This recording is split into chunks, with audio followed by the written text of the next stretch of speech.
Fallout 76 has quietly been dredging along for the past few months without any controversy, but now that familiar beast has reared its ugly head yet again. Bethesda have delayed their Wastelanders update until next year to give the team more time to work on it and make it better. But the real problem they're hiding is that the company is also abandoning its Cosmetic ONLY microtransaction model. Fallout 76 is full of problems after all, but now Bethesda are charging you for the solutions. My name's Henry Cooper, and here to discuss it with me is Mr. Gareth Evans, long-time Fallout 76 player, right? Committed to it from day one and have been loving every minute of it, right? You start off with a lot of bullshit. I mean, where do we go from here? I know, obviously, I've played Fallout 76, and I only just covered it recently in the podcast, and the problem with the gameplay itself. Now, that podcast was recorded like 3 hours before they made this announcement, and there's a lot of stuff to go through. They announced a lot of stuff. A lot of laughable hypocrisy and just scandalous behaviour, really. It's Fallout 76, what more do we expect at this point? Bethesda at this point, they've just dropped so low in the way that they operate now. It's like, it's not the Bethesda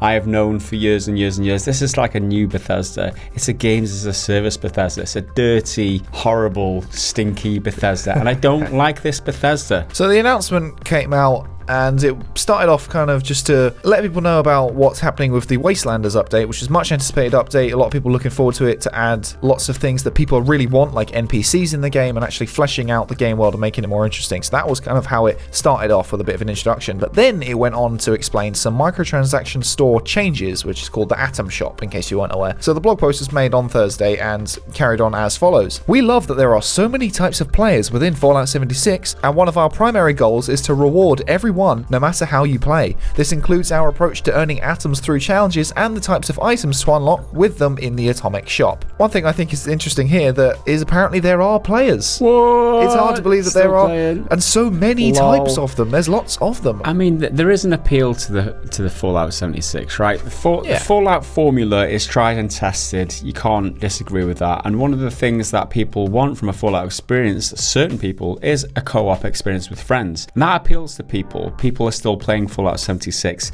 We're not begrudging them. We're not besmirching their names. They're allowed the fun if they like that type of fun. You know, that's completely up to them. It's not them who we have the problem with. If you like Fallout 76, it's up to you.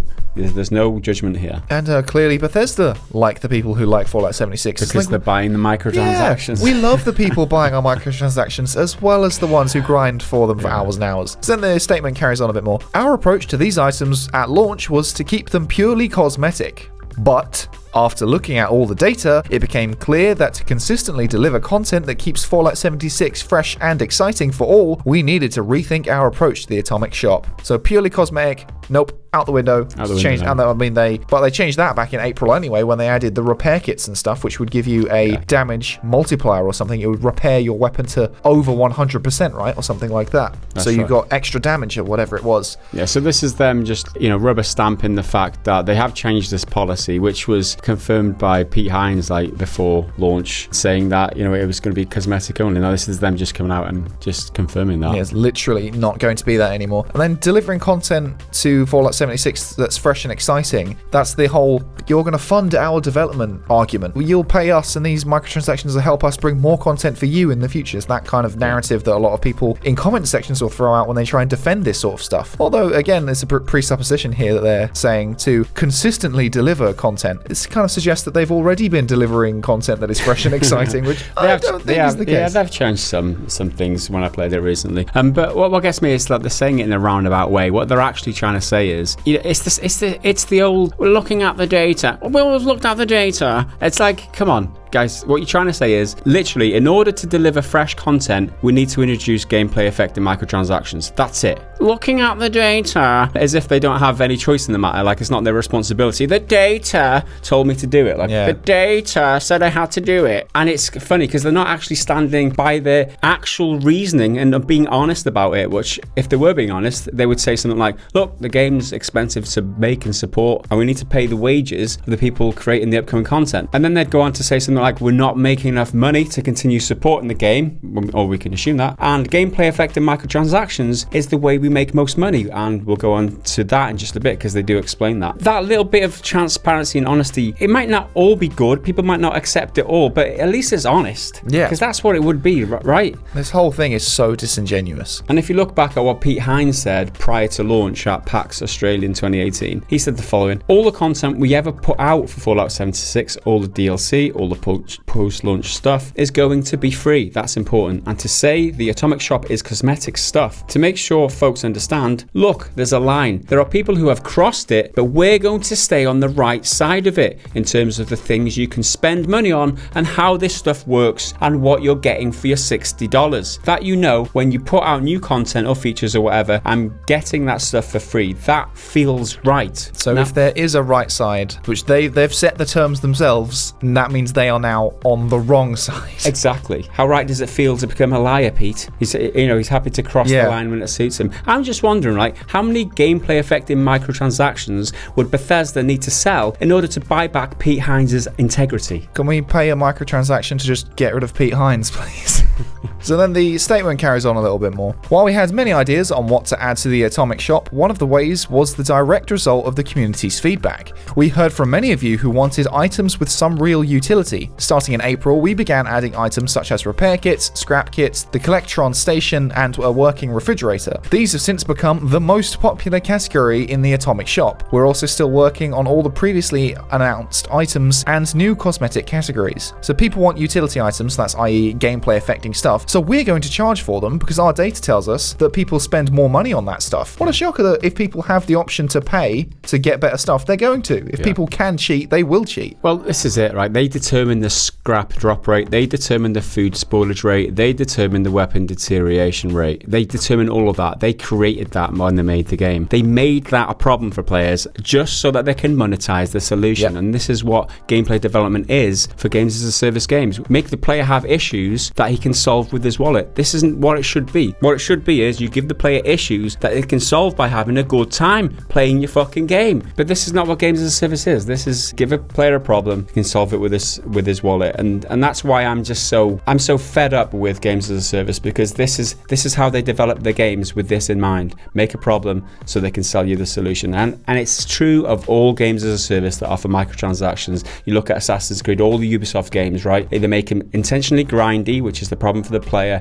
and then they sell a solution, which is the XP boosters. That's just one example. You look at any of the games as a service games and you'll see it to be true. And given the context of everything else they've said, I really don't like the term new cosmetic categories, because without that context, it could just mean, oh, you're going to get trousers and shoes and glasses and hats, different categories like that. But now it says to me that different cosmetic categories sounds like game-altering cosmetics, like armor that will give you stat boosts and stuff like that, or like increased resistances to certain attacks, or just general defense buffs. And then the statement carries on, we want to create an Atomic Shop experience where players feel good about spending their hard-earned atoms. To make the system more fun and engaging for all players, we plan on reworking parts of the challenge and reward system next year to be clearer, more fun, and more impactful for all types of players. We plan on, not we're going to, which is more vague language of not saying what they're actually going to do. And next year, so they've still not fixed the game yet, and delays generally are good because it gives them time to fix things. Like the Wastelanders update in general, it's probably going to be a good thing that they have time to fix it. But this game has had so many problems that they still haven't fixed. I can see that myself by having played it recently, but the network lag is the biggest killer for me. The delay in itself isn't a big problem, and I actually think it's best for everybody, because if they did release the Wastelanders update and it was in a buggy, shitty, messy state, which we kind of expect now from Bethesda, they get nothing but panned for it. So delaying it for 3 months or however long they've delayed it for, it's good for them. They got extra time to work on it, and it's good for us. We don't have to put up with bullshit. And when it says it's going to make things more impactful, of course it's going to make things more impactful because you're adding things that impact gameplay. The game will be impacted by these gameplay altering microtransactions. That's literally what they are. And then the phrasing of the Atomic Shop experience. I don't think anyone really cares about an Atomic Shop experience, a microtransaction store experience. They care about the gameplay experience of playing the game, being out in an interesting world with interesting lore and people to to speak to. I suspect that the people who go to the Atomic Shop experience feeling really, really dirty about Pride and accomplishment. about having to do what they want to do. I mean, I don't know what that experience is like because I won't ever fucking go there. Then there's the final paragraph for the stuff about the new store updates, which will be coming later. Of course, players can also buy atoms, and we're careful with everything we add to not upset the game's balance. Our main objective is to avoid a situation where players can spend money to gain a competitive advantage or make the game worse for other players. Even more so, we want systems that allow players who do choose to buy atoms to make the game better for others, not just themselves. With these principles in mind, we make careful decisions about the items we offer to keep it fair for everyone. People who buy atoms make the game better, not just for themselves, for everyone. When you spend money, you make the whole experience better. So that means two things to me. Our game isn't good enough and requires you to pay more to make the game itself better, and you're such a hero for buying microtransactions. You're the cool kid on the playground who brings sweets for everyone in the class, not just yourself. It's a great way of phrasing it in order to make it seem like it's not a horrible, dirty thing to do. But I mean, obviously from their perspective, we are the heroes throwing money at them left, right and centre. Yeah, they certainly consider it the people who pay money their heroes. I don't know about other gamers though. And they're saying to keep it fair for everyone. And I don't care what you say. It's not fair if you can pay to alter gameplay in any way, competitively or non-competitively. You get an advantage and you'll be on leaderboards or whatever. You can complete missions faster because you've paid money to cheat and get there faster. So that's what they announced about the change in policy over the cosmetics, or the official change in policy about cosmetics only. Backtracking what Pihan said. The other bit that kind of got me in this announcement was the private worlds announcement. I'll just read it out to see if you notice what bit caught my attention. We're happy to announce our work on the service for private servers is complete and will be launching next week. The ability to play in your own private world with your friends has been the #1 community requested feature, and we're thrilled it's finally coming. Our goal for players who purchase this service is to offer something for everyone, not just those who want a private server. Additionally, in the future, you'll be able to mod your worlds. Stay tuned for more information on the service in the coming days. Oh wow, private servers where you can mod. That sounds amazing, right? Yeah, I mean, what got me is like this is the first ever indication that it's going to be a paid service, and they just nonchalantly drop it into the middle of a sentence. It's, our goal for players who purchase this service is to offer something. You know, it's like they say it under their breath. That's it. For people who purchase the service. Exactly. It's not official announcement. They don't draw a lot of attention to it. It's just thrown in so that people kind of accept that this is like people you won't pay attention. They're like, oh yeah, I just accept that that's the thing and not really paying attention to it. But because it's given no fanfare, nobody's given the time to question or scrutinise it. The fact that they're just trying to sneak this one past us, I think they're expecting the whole population just nod along in agreement and just not notice how they're trying to be greedy. And when news outlets take it and run with it as a headline, private worlds are coming to Fallout 76, people will see that, oh awesome, then move on because they've got all the information they think they need without seeing that it's a purchasable service. It's a premium service. I don't get why they just don't make an offline version, like make offline servers that you can host yourself on your own computer, like Minecraft for example. That does it really well. Or so you can play on a local area network with your friends or something in your server. You have to buy from their service apparently, and this goes back to some Pete Hines tweets back in 2018 in response to someone say, can we host our own server on hardware like Minecraft, or will it be like a subscription based service? He said, you can have your own private server hosted by us. And then someone asked him to clarify, when you say could, do you mean we have the option to host a server ourselves, or did you mean that if we want to make our own private server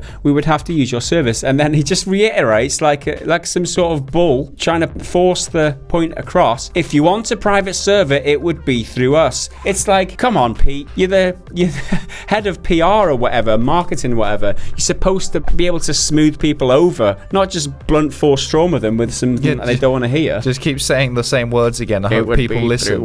This is one of the biggest gripes for me, right? Fallout is known for its modding community. Everybody who's played Fallout on a PC has modded. I tried different mods, and that's what make a lot of the games have a longevity and a long life. No, that's what's great about a Fallout game. And it looks as though in order to be able to mod this at all, you're going to have to pay a subscription subscription to get a private server. You can't do it on your own computer. Why? I don't know. There's no reason why other than they want more money. I mean, Minecraft Realms is something between like $4 and $8 or something like that. A server for like a CSGO server or something like that, it's like $100 a year, around about there. There's talking a lot of money people paying out just to do mods, and the point of mods is that you're free to do whatever you want, and they're monetizing that. Again, they're creating a problem and they're monetizing it. This is just how they work these days. It's not quite paid mods this time because there's an extra step. It's paying for the space to then input your free mods. It's dirty, it's disgusting, and I hate that it's come to this. This is Bethesda. This is modern day Bethesda, and I hate it. On the good side, at least we have the Outer Worlds coming out at the end of the week, so fuck you Bethesda, fuck you Fallout 76, I'm out. Well, I think that's all we need to say on the matter. If you like what we've been talking about, make sure you leave a like. If you think differently or agree, make sure you leave a comment. Hit the subscribe button to stay up to date on whatever we do next. Go on over to patreon.com/prettygoodgaming to support the content we create. I've been Henry, he's been Gaz. We'll see you next time. Bye for now.